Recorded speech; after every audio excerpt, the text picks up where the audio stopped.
So, about a decade or 8 years to get to 20 million subscribers, MrBeast just hit this threshold. Now we're going to talk about how he got there, the kind of mindset that comes with this, because I don't think it's talked about too often, and I think that there should be a video like this out in the world. So let's get started. Hi, what's up you guys? My name is Henry Sierra, and thank you for clicking on this video. On my channel, throughout these videos, you can find my brand called Adapting Creativity. Throughout this brand, I talk about the approach, the perspective, and the mindset of being creative on this platform and on digital media, and how to make that sustainable over time.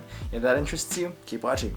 So this video idea, or like this breakdown of this kind of mindset, came from MrBeast's tweet. So this specific tweet, I kind of got really excited and kind of even drew a circle around like the specific area that I wanted to mark around MrBeast's tweet and pinned it to my profile so that you guys, whoever follows me on Twitter, can actually just read this and figure out like what I'm kind of working with, how I think as a creative. So in this tweet, he explains that he was around 13 years old when everything started. And obviously being that young, if you are growing up in the kind of like modern home, then you're not going to have much to your disposal in regards to like equipment or money.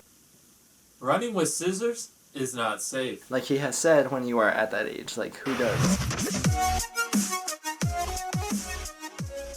What is going on, guys? It's MrBeast 6000 here. Wow, that was actually pretty terrible. I was trying to copy Face Jeff and that was horrible. So let's just move on from that.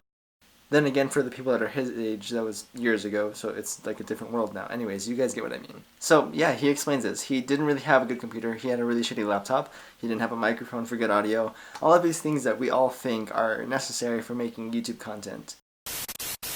Hey everyone, welcome back to my channel. It's your girl Amanda Ensing, and today is part 2 to my How to Start a YouTube Channel series. And today I'm going to be talking about tips, tricks, equipment, lighting, all of the creative side to how I started a YouTube channel. If you haven't seen part 1, make sure you go check it out. I will link it down below. That video is all about my journey, how I started, why I started, more of the journey. It's more of like an emotional video. Even at this point, he clearly uses the word obsessed. This by definition is something that a lot of us can probably just laugh at, or usually when we think about YouTube, and like why would any of us just want to obsess over YouTube? That doesn't make any sense. This is really what I wanted to take a grasp at in this video, is obsession and the kind of crazy mindset that you need. And by crazy I mean actually crazy. Oh, why did they? What is going on? This is a dangerous place for prisoners with mental illness. These videos are taken in what's called a controlled use of force. We will be spending 24 hours in this insane asylum. Yay. But we're gonna do it a little different this time. The type of crazy that you can just invest your entire life in for something that may not even really come true. You kind of need to be a little bit crazy if you want to pursue YouTube or something like this. Something to where you are putting massive amounts of time in with no result for a few years at least.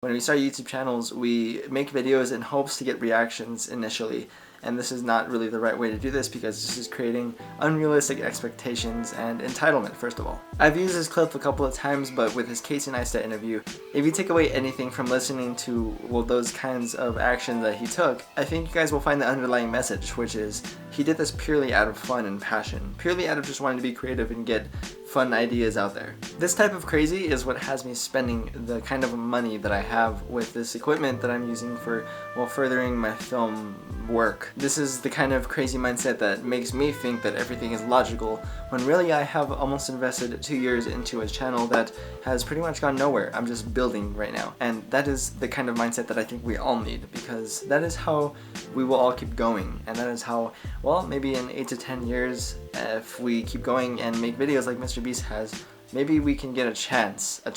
That's pretty much what happened to MrBeast. The dude was making videos for like 5 or 6 years until finally he started making videos that kind of got trendy and kind of popped. A year and a half later, almost 2 years later, he has gained about 15 million subscribers by Social Blade, quote unquote. That is insane. That is kind of the beautiful thing about YouTube, how it works exponentially.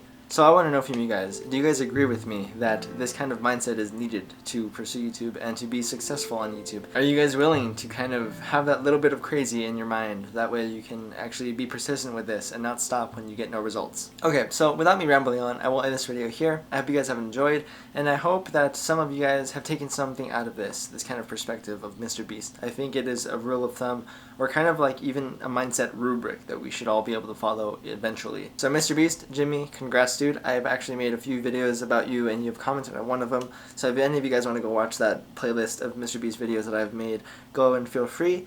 Other than that, I post on Mondays, Wednesdays, and Fridays, and I will see you guys in the next video. Peace.